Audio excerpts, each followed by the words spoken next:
Today, we're going to talk about a secret ritual. And the Golden Dawn scrapbook and Magicians of the Golden Dawn were some of the main sources for this, and the rest will be in the show notes. So we talked about the neophyte ritual, which was for, wait for it if you forgot, neophytes. And within the Hermetic Order of the Golden Dawn, they created a second order. So you could, like, once you joined in, you got through the first order, but then the cool kids were in the second order. So that's where you wanted to be. McGregor Mathers created a whole new ritual for this. This was created in 1891. So Victorian secret ritual. The vault. The initiation to the second order was conducted in a vault that was made to replicate a full-size version of Christian Rosenkreuz's tomb. And it was designed and painted by Moina Nina Bergson Mathers, who is the wife of McGregor Mathers. And she was an artist whose visions influenced much of the Golden Dawn's material. She wrote a lot of things for them. The vault was an 8-foot-high, 7-sided chamber. And it was 12 foot wide with 8 foot by 5 foot panels, each divided into 40 squares. And each of these squares had a different symbol. And each square had a specific color that was matched to that symbol. That was a complementary color for its rectangular background. And they were taken from what was called the occult color scale. Now, the Golden Dawn developed this whole magical color system where color was linked to spiritual frequency.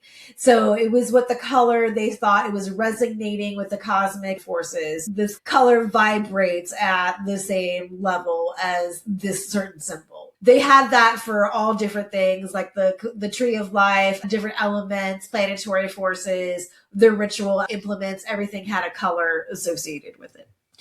So each of these squares had 2 colors painted on them. A third color then was also painted to correspond to their planetary color. And this created a kind of cool Harlequin effect. And this is very, like, that's a lot of panels and a lot of detail that's on this, right? In addition to that, the ceiling was bright white, and that had a central transparent rose with 22 petals. So I'm assuming by transparent, like it wasn't invisible. Like, it was just like lightly colored. Yeah. And that rose was enclosed within a black triangle encircled by a black heptagram. Now, a heptagram is a 7-sided star. Then they had a floor, which is black. And on that, there was another heptagram. And in that, there was a great red dragon with 7 heads. And that was painted in red. And then there was a gold cross united to the red rose of 49 petals. And then the rest of the floor was just black. So you had like some symbols down there, but just a cool black floor and a white ceiling. Right. And this rose. Cool. It is, yeah. And the rose and cross theme was repeated in the decoration of the vault. In the middle of the floor was what was called a pastos, but that's a coffin, right? So there's a coffin in the middle of this floor.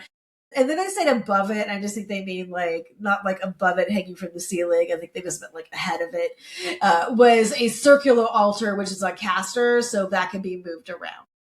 Not a pelican case that with a body like probably not. That could be somewhere that maybe is on the altar. You've got stuff on the altar, but yeah. All right. So in our ceremony, so the candidate is admitted to the temple, and he gets this text, and they're like, okay, you need to read this out loud. You need to read it loudly and firmly.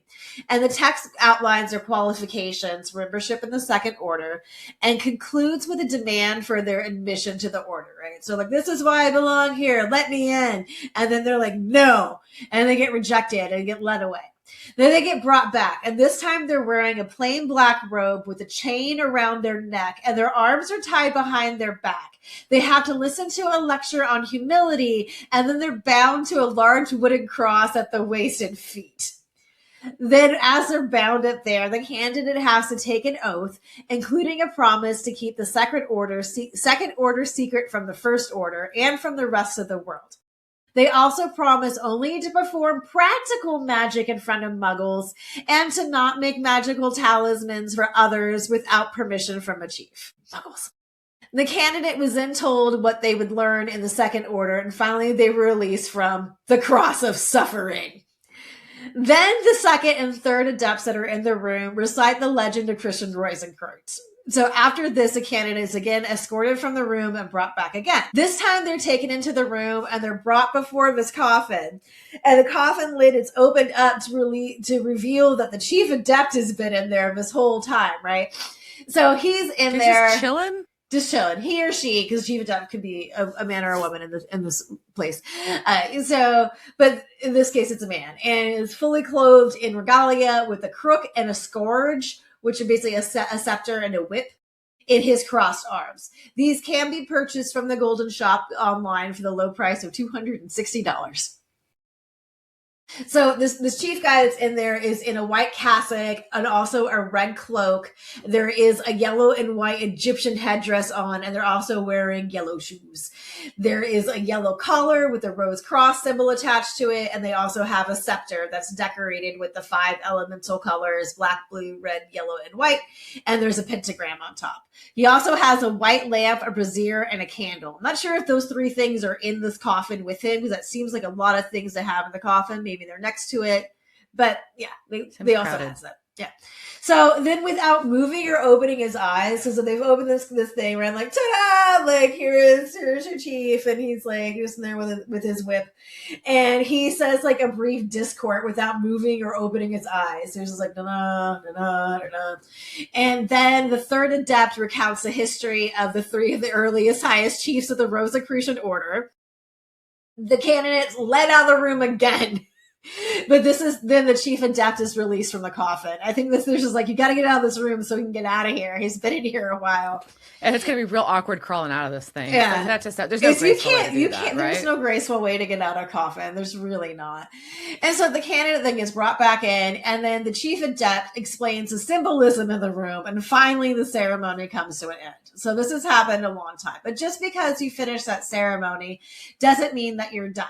Then there are 5 stages for this new Adeptus minor to progress through. The first stage requires completing and practicing 12 rituals, notably the rituals of the pentagram and hexagram, to invoke and banish various spirits. Additionally, the study of 10 flying rolls is mandated. Now, flying rolls were papers and lectures that were written by members of the Golden Dawn.